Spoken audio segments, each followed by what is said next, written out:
Okay guys, marahil iniisip nyo kung bakit naghahasa na naman ako ng kampit. May bago na naman palang bantay sa lakay dito sa amin. At ang matindi ron, ito naman ay manunungkit ng panty. O diba, matindi? Pero wag tayong gagawa ng labag sa 10 utos. Ang purpose po pala ng aking kampit ay kunin itong puso ng saging at ang puso mo'y paibigin. Ay, bulastok, ako'y wag mong hambugin. Puso ng iba, kaya mong paibigin. Ayang nasa ilong mo ngay hindi mo kayang sungkitin.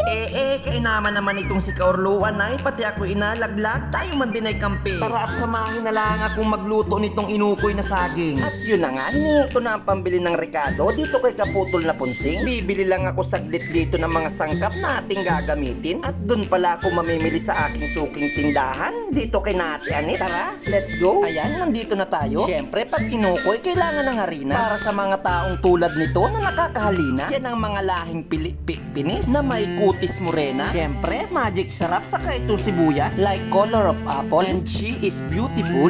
Like my wife. She's give me to the power of love. Mapapaawit ka talaga. At ayan, balik na tayo dito sa puso ng saging na ating uukuyin. Kailangan pala natin tong get-getin na sobrang ninipis para walang masabi yung mga marites. At yan, tapos na ang susunod na hakbang. Lalagyan naman natin to ng kaunting asin, kaunting tubig. Kailangan dyan yung kamay na kalyuhin para maswabe pag ating lalamas-lamasin. Ang purposes po pala niya para maalis yung mga dagta. Para pag naluto, walang pakla. Huwag po kayong mag-alala dahil 99.99% na malinis palagi ang ating kamay. At ang susunod na hakbang, imimix na po natin dito yung harina. Tapos itong ginet-get na sibuyas para sa mga taong sa pag-ibig ay minalas. Yung tipong binigyan mo ulit ng tsansa pero nakuha ulit maghudas. Ang tawag po dyan ay biktima ng labis na pagtitiwala. Naku po, kung ganyan ang iyong jowa, tigil-tigilan mo na ang iyong paghanga. Dahil sinasabi ko sa iyo na ang pagsisisi ay nasa hulihan. Buti sana kung ikaw si Manong Usbaw na bumili ng kalabaw. Siya pa lang yung taong naitala na nagsisi sa unahan. Pero teka saglit, nilagyan ko na pala ito ng magic. Siyempre, kailangan din natin itong lagyan ng purified water,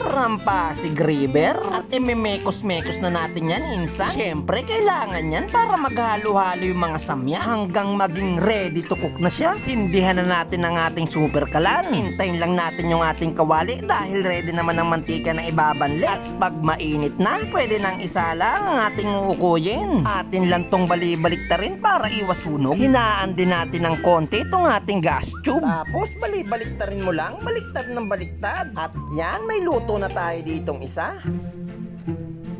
Isa lang ulit natin ang pangalawa. Ganun lang din ulit ang ating gagawin. Bantayan lang natin para iwas sunog. At napagtripan pa nga, behind the scene daw.